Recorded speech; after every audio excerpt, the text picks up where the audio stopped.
Okay, here we are at the Carter Stair. We're going to look at a proposal for replacing the existing handrail at this end and having it match the new handrail, new guardrail for the new stair.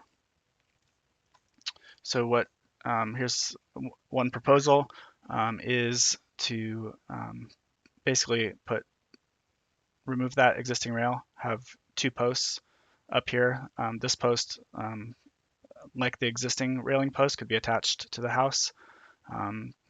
Both posts should be attached at the top with this handrail connection. So I think this post here, we just want to make sure it has a good connection at the bottom, and it should be welded at the top to make this a rigid piece.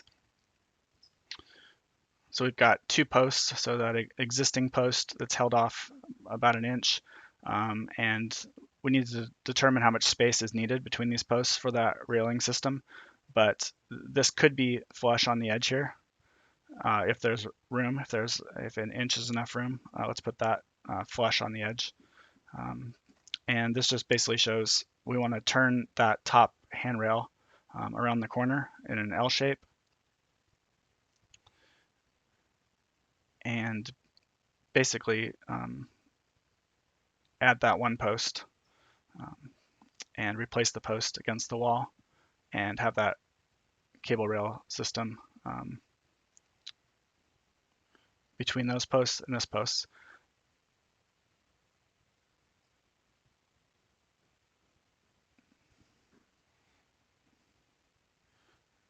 And I think that should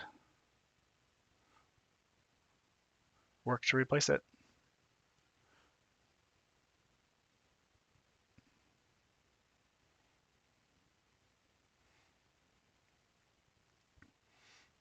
When Jens is out there, the structural engineer, let's make sure he takes a look at that connection and the connection to the house and make sure that's adequate to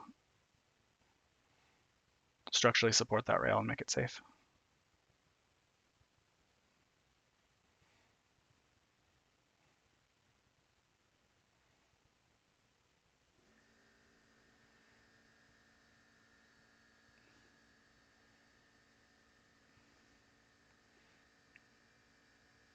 Okay.